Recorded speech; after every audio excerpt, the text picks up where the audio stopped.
Ipinatupad muli ng Malasiki National High School ang sistemang class shifting o double shifting ngayong pasukan tulad ng mga nagdaang taon ng bunsod ng patuloy na kakulangan sa silid-aralan. Aabot sa halos 1,000 estudyante mula sa senior high school ang apektado ng naturang sistema. Ayon kay Assistant School Principal Norman Lavarias, matagal nang pinag-aralan ng paaralan ang mga kailangang adjustment upang maibsan ang epekto ng shifting sa mga guro at estudyante.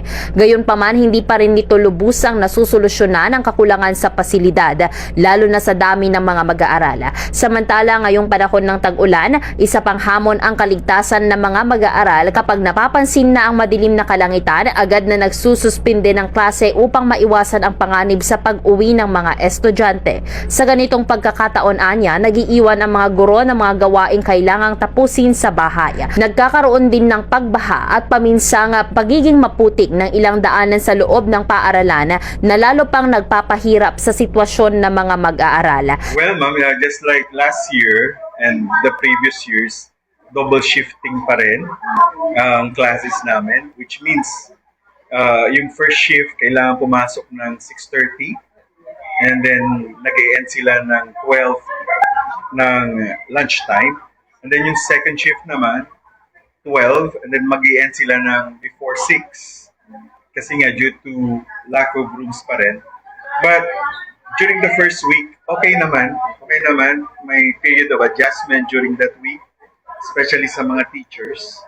But as usual, they did well, okay naman po lahat. Lahat po ma'am, lahat po, from junior high school to senior high school, lahat po.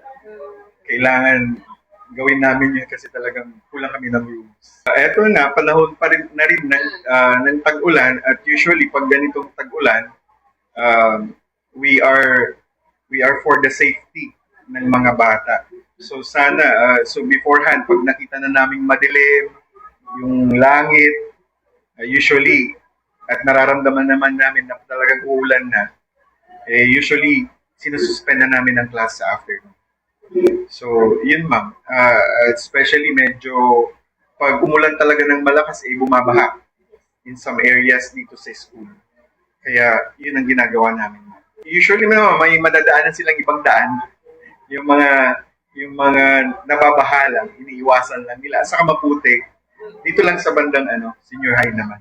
Pero doon sa harap, sa junior high, okay naman po ma'am. Usually ma'am, before they cancel the class, either binibigyan yan ng assignment or module for them to take it home so that the next day, tuloy yung klase as for their next lesson.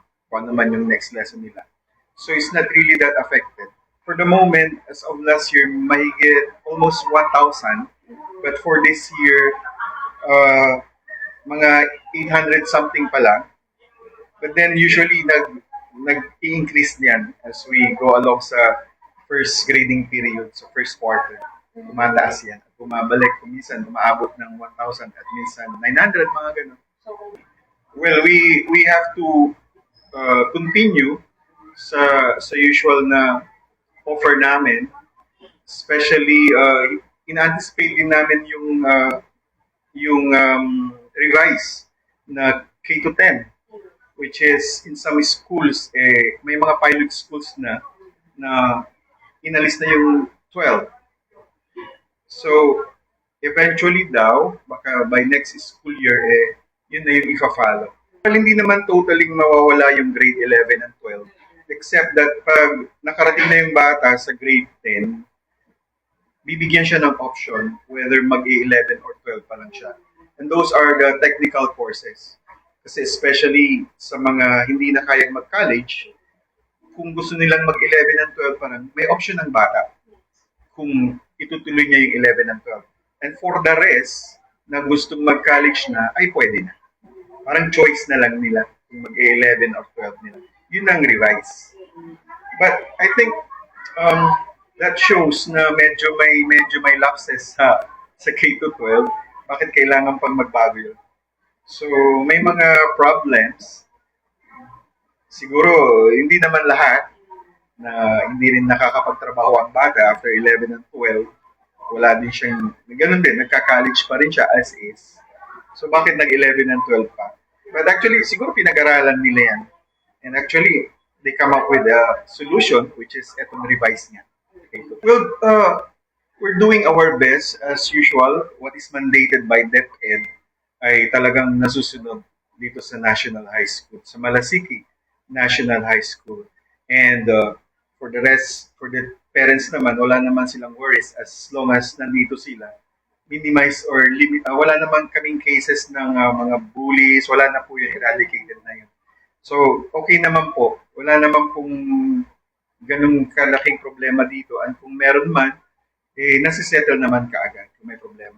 So, your students, mga anak niyo po, will do well dito sa Malasiki National High School. Sa kabilang banda, nananatiling ipinatutupad ang programang K-12 sa kabila ng pagkakapilot muli ng K-10 sa ilang paaralan. Ayon kay Lavarias, sa susunod na taon, inaasahang lilinaw kung magkakaroon ng oportunidad ang mga estudyante na ipagpatuloy ito. Kanyang ipinahayag na tila may pagkukulang ang Department of Education o DepEd sa pagsasaayos ng mga programang pang-edukasyon. Para sa kanya, hindi na sana kailangang baguhin pa ang mga programang gumagana na, lalo na kung hindi pa rin sapat ang paghahanda para sa pagbabago. Para sa programang Zona Libre Patrol numero 3, Bombo Nerissa Ventura nag-uulat para sa number 1 and most trusted radio network in the country, Bombo Radio Philippines. Basta Radio, Bombo!